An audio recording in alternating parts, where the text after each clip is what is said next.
Matthew, aquí a Puerto Rico, a la conferencia, the conference. How's it feeling so far? Yeah, really good. That's it. So we had a lot of energy in the room. That's it. We had, when you actually have a look at the audience, basically everything I was saying was actually, I think, resonating with the audience. There were lots of nods, lots of photos and everything else. But actually what really sort of got me basically was the students basically that were on stage. So, having the point of view that I provide basically on the future of AI and education and so on and so forth is one thing. That's it, as an adult. That's it. However, when you actually hear the children's perspectives of how AI is going to impact their lives, how it is impacting their lives, but also how they want to change the education system to fundamentally change so that they are future fit, Yeah. On the one hand, basically, it's not only moving, but actually it says a lot about the industry that we're actually in. It's when we have an industry basically that is sort of led by adults, that don't listen. Yeah, it's incredibly important basically that children are given these kinds of platforms. Perhaps even calling it an industry is a little bit of a contentious point. Well, this is it. Now when you have a look, so if you actually sort of look at the education as an industry, when you have a look at private schools, realistically, they are in the school of business. We see that. They want to maximize They're in the occupancy. business of schooling. Yeah, exactly. They want to increase admissions. Basically, one way to increase admissions is to get good grades. Basically, demonstrate that they're sort of building future fit leaders and so on and so forth. When you have a look at the state system, basically, that's not really an industry. It's something else. What else could we actually call it? Rather than an industry. Well, the actual name really that we could give state-led education at the moment basically is an institution. That's it. Now, or it's a system, right? It's a system. It's a system. It's an institution. You could say it's charitable. And so on and so forth. That's it. But I think describing a lot of education systems as institutions, on the one hand, basically is appropriate. But actually that kind of causes its own problems because when we're talking about change, so I work across 100 different countries and I work with departments of education around in 70. They talk about the difficulty of changing education. But really what they mean basically is it's difficult to change the institution of education. There you go. Because we have embedded beliefs, when we look at education as an institution, institutions are traditionally seen basically as these large organizations that are very traditional, very difficult to change, very expensive to change, almost too hard to change. So describing and I think as that's where probably the younger generations are seeing that there is an institutional tectonic sort of that is sort of like colliding with the times. Yeah, absolutely. And right? This is it. And so how because it's really also about liberating learning. Yeah. Right? Because the institutions don't necessarily manage the process of learning only. They actually manage the institution of education, which of the is output, whatever the output is. Right. And this is the thing. It's if you go to anyone and you say, how easy is it to change an institution? Where, for example, an institution is seen as government, royalty, those sorts of things. People say, well, it's very, very difficult to change an institution, both culturally, but also in terms of, the appearance of it, what it does, what it delivers, the outcomes, and so on and so forth. Right. And so, absolutely, when we describe education as an institution, on the one hand, it would be quite comforting for us to think, well, it's an institution, it's a great, grand institution. But, when we talk about, institutions actually grinding between tectonic plates and everything else, what we have today is we have a 200-year-old institution where 200 years ago, in order to spread education to the masses, especially in England, we created standardized industrial age education systems. The curriculums that we have today, the schooling format that we have today, basically the examination formats that we actually have today, they are all standardized and they all hark back to 200 years ago. And so what we have basically in that institution, you have the global education institution, which is kind of that tectonic plate. Right. It moves, but it moves basically at an absolutely glacial rate. And increasingly, we see this what I call a shearing stress, basically between the real world. Because the real world is moving faster and faster and faster and faster in more complex and unusual ways. And so what you have is you have the tectonic plate, basically, of today's educational institution moving very slowly. You've got the world moving faster. And if you step back 100 years ago, there was a relative amount of speed matching. But in today's world, basically, the amount of stress and the amount of friction that's being generated at the border, basically, of the tectonic and the plate. Students feel it. Yeah, and not only do they feel it, but it's getting worse. And so unless we actually have significant change, basically, within the institution, not necessarily how we teach, but what we teach, So these frictions and stresses are going to actually just increase until the system breaks. So the how and why and what come together, right? Because if there are the large tectonics, how do we granularize the process so that learning can happen at the rate that the students, are demanding? Yeah. Well, so the first thing to do, basically, is to try to understand, basically, where the greatest points of friction are. So, we use a tectonic plate, basically, analogy. When we have a look at the real world, basically, where are the main friction points? So for example, in today's world, basically AI readiness, cybersecurity, is in high demand as a job role. Data scientists are in high demand. Software developers are in high demand. If you have a look, basically, at the amount of friction, basically, between, the traditional education system and, for example, the real world, we can see, basically, that there's a huge amount of friction being generated because the traditional education system doesn't necessarily, for example, teach children how to be cybersecurity experts, if we're sort of using today's analogies. And so when we identify the greatest areas of friction, the biggest gaps, then the next thing is, well, what is the gap? How do we close it? And then you put that into place. And I heard essentially, it's a risk analysis, basically, in corporate speak. But I heard you mention STEM, right?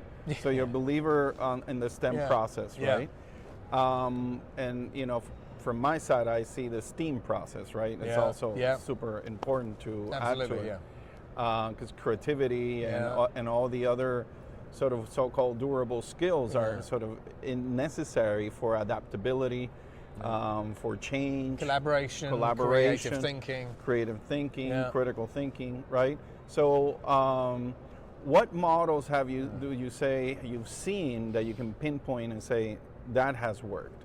That it sort of now comes to that kind of borderline, and shows how the new generation, 21st century today, April in 2026. So globally, there are very, very few.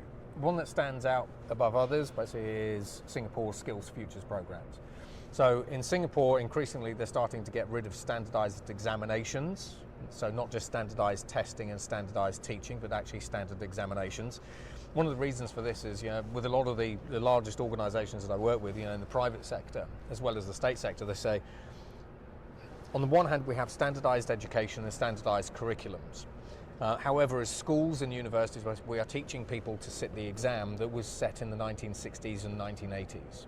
So the Cambridge and Oxford examination boards. Now, when you actually have a look at Skills Future, what the Singapore government has done is they've done a foresight set of sessions, basically, where they try to understand what the future actually looks like. Once you understand a little bit more about what the future looks like, you can then have a better idea of what hard and soft skills you actually need. Once you have an understanding of the hard skills that you actually need, you can then start adapting the curriculum. Once you have a better understanding of the soft skills that you need, you can start adapting basically how you teach, the classroom settings and everything else. So in Singapore, they decided to start getting rid of the standardized examination system because they felt, on the one hand, it put some pressure on students, but also basically we were teaching students to the exam. Now, if you have a look at the real world, at the real world around us, at what point, basically, is the real world around you really a standardized exam? It is the definition of an uncertain, complex world, moving at speed and everything else. There is almost nothing standard about the world that we actually live in. And so they started sort of reshaping Singaporean education so that it lines up a little bit more, basically, with what we actually, with the reality that we see in the real world. So this is sort of where you end up with very, very solid soft skills. It's critical thinking, entrepreneurship, it's mental resilience, for example, as well, because the world's changing at different paces and everything else. And then from a hard skills perspective, they would run a lot of sort of smaller nano courses that will patch in the hard skills. Yeah. Okay. So it's very much sort of almost soft skills first, and then we change in and out basically what we actually teach you according to how the world outside is actually operating and the needs of businesses and corporations. I'm going to suggest too that we're starting a project here in Puerto Rico called Laboratorio Semilla. Yeah. That's actually seed lab. Yeah. And it's in Rio Piedras, where we come from, our school comes from, and we have also a community involvement. Yeah. We have arts. Yeah.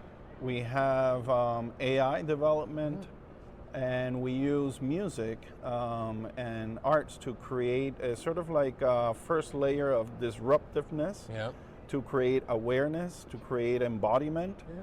So that we have not only what's going to be coming in, but the readiness to receive the information, right? And for us, a little bit of the future is also presence, right? Yeah. Awareness. Yes.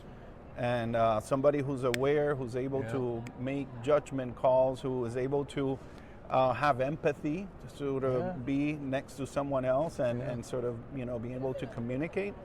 So, I'll be making sure you get some of our Laboratorio Semilla. That'd be great, because it's, I love the term presence, that's it, because you need to be present in the present day, but you also need to try to visualize your presence basically in the future, because that actually informs, your behaviors today. But then also, if you have greater presence basically in a particular time, the next step is then adaptation.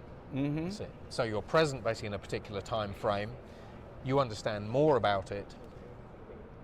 What is it? What's the impact? What impact does it actually have on you? And then what impact is it going to have on you in the future? So what do you need today? So what's the adaptation piece? Right. One thing we also instilled is the connection to history, right? So, that if you know your history, you're not bound to repeat it, right? Yeah. More. Or at least try not to. Or try not to, right? So that connection sort of is sort of ancestral wisdom. So we really try to come all the way back and then be present, right? That's where we use mindfulness exercises, Qigong and everything, just to really awaken that moment, right? Because otherwise, how the dopamine sort of, screen addiction is pretty strong in students. Yeah.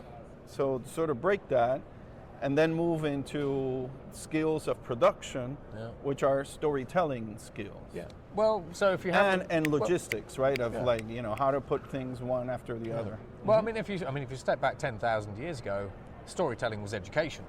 That's how we passed down knowledge. We would actually sit around the campfire, basically we would actually sort of create cave art and everything else. And so what we would do is we would actually pass down as elders basically our knowledge and our wisdom basically to the next generation through storytelling. Human experience. And at some point, and this is, when you actually think about basically the societal break 200 years ago, we went basically from passing down knowledge and insights and experiences through storytelling to standardized education. Yep. And actually, when you think about that as a harsh break, what would you rather have? Would you rather that I tell you a story, of my experience with mathematics like or whatever? Or even, exactly. Or would you actually rather we sat down and I said, this is how we do this, logical. Right. Logic versus creativity. That's why we're also thinking about multimodal, right? Yeah. The necessity of having multiple ways of accessing and creating a learning process. Yeah. Right. And it's and so in the 1960s, I was talking about it. In the 1960s, there was this famous psychologist, basically called Bloom, and he ran a set of experiments. And the result of these experiments, basically these education experiments, were sort of what we'd expect. He said, when you have 30 students basically in a class with one teacher, the grades are lowish. When you have 15 students to a ratio of one teacher, the results are a bit better. Right. When you have a one-on-one relationship between student and teacher, everyone gets A's. And he said, the biggest problem that we actually have, or they had in the 1960s, he said, however, today in the 1960s, we have no way to scale up one-to-one tutoring. Now, when we think about multimodal education, when we think about the multimodal, should we say, tools and technologies that we actually have at our disposal, or whether they are digital, virtual, basically, or physical, increasingly we have a way basically to teach children at a one-to-one level using adaptive AI-based education, using multimodal education, but teaching them the things that they would like to know basically in the way that they actually want to learn them. Yeah. And what we see That's basically and when you use multimodal, you use multimodal teaching and when you combine it with adaptive teaching, retention is 64% better. And so we're again, working on that. Yeah, exactly. We're working on that. So I would love to follow up our conversation. I look forward to it. And see how we, maybe by next year we already have, another example. Yeah, that'd be great. In your survey, and also, really help make it happen. Yeah. Because it's not about talking about it; it's about making it happen, and seeing the students really get involved, and the teachers too, of course. So thank you so much for sharing with us this morning. Well, thank you for being. Thank you for the opportunity to be here, and it's great seeing you all. Tell us just before you go your name and how do we get in contact with you after this.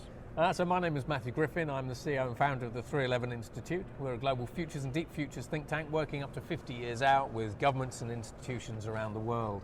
That's it. So you can find me on YouTube at The Fanatical Futurist. You can find me at 311institute.com. You can find me on LinkedIn under Matthew Griffin. And let's continue the conversation about the future together. And he'll be visiting Laboratorio Semilla soon. Yeah, that'd be great. Thank you, Matthew. But it's